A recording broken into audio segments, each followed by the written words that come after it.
Shalom, peuple de Dieu, comment allez-vous aujourd'hui? Je suis la diaconesse Natacha de l'Assemblée de Racheter l'Éternel et aujourd'hui, je viens t'apporter du boost dans ta marche chrétienne. En effet, je viens vous parler du thème qui me semble important, qui est la puissance de la Sainte Seine. Pour ce faire, nous allons juste lire un passage biblique à Matthieu 26, versets 26 à 29, et je vous dirai ce que cela procure chez moi, ce que cela évoque en moi. Père éternel, je ta parole à Matthieu 26 au verset 26 jusqu'au verset 29.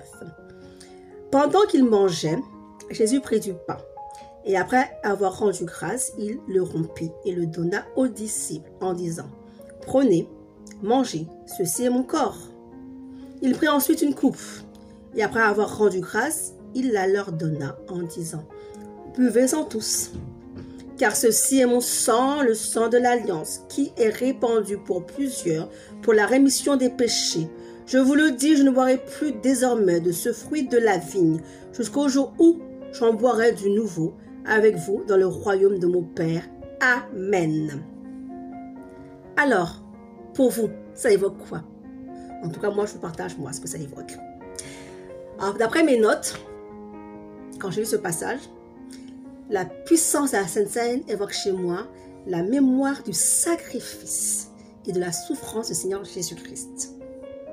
Il a souffert pour nous. Et avec ce pain et ce vin, on se rappelle notamment le dernier passage avec la marche qu'il a fait avec la croix. Et même bien plus, les coups de fouet qu'il a reçus. Ça évoque tellement de choses. Je vous laisse avec ça. Ça évoque encore. Moi, la Sainte Seine m'évoque quoi? La nouvelle alliance. Eh bien oui, il dit bien quand on boit, on mange son pain. Quand on boit son sang, on mange son pain. C'est là, il dit bien, nouvelle alliance. Voilà. Le sang de l'alliance, tout simplement. Donc en buvant son vin, ça nous rappelle l'alliance qu'il a posée, l'acte de l'alliance qu'il a posé entre lui et nous. Ça symbolise quoi encore, la Sainte Seine? Moi, ça me rappelle quoi? La communion avec Christ, notamment, parce qu'on prend son pain et son vin, mais également avec le reste de l'Église, les frères et sœurs en Christ, parce que c'est l'une des choses qu'on fait tous, quasiment en même temps. C'est la seule chose qui nous unit, il faut le reconnaître. C'est la seule chose qui nous unit, c'est le pain et le vin du Seigneur Jésus-Christ, son corps et son sang. On communie avec lui, tout en communion avec les frères et sœurs en Christ. Ça évoque encore pour moi, la Sainte Seine évoque pour moi la vie éternelle en Christ. Pourquoi? Parce que par lui, nous avons la vie éternelle. Oui, il est bien dit dans le passage de Jean 6 au verset 32 à 35, « Je suis le pain de vie. Celui qui vient à moi n'aura jamais faim. Celui qui croit en moi n'aura jamais soif. » C'est l'éternité, jamais, jamais. Frères et sœurs en Christ. Voilà. Et un dernier point que je voulais parler avec vous par rapport à la puissance de la Sainte Seine, c'est quoi? C'est la repentance. On me dirait, il n'y a pas de rapport.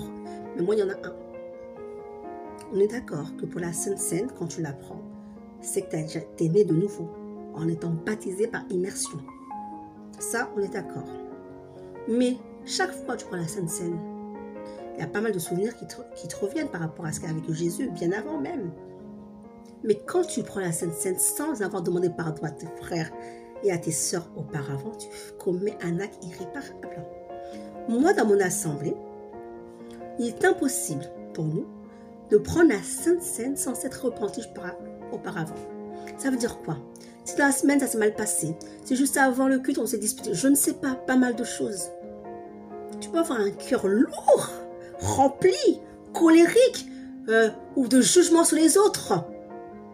Et venir dire, je prends le corps du Seigneur Jésus-Christ et son vin. Comment ça? Tu ne peux pas. Parce que tu dois te rappeler tout ça, la souffrance, le sang qui a coulé à la croix pour chacun d'entre nous. Il nous a tous rachetés avec son sang. Donc, pourtant, c'était le seul homme sur cette terre qui n'a jamais péché. Il a été se faire crucifier pour nous.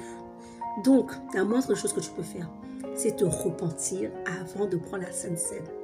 Je vous laisse le passage 1 Corinthiens 11, versets 27 à 32. Je vous laisse aller le lire et vous verrez. En tout cas, frères et sœurs en Christ, c'était pour vous booster un peu dans votre marche chrétienne.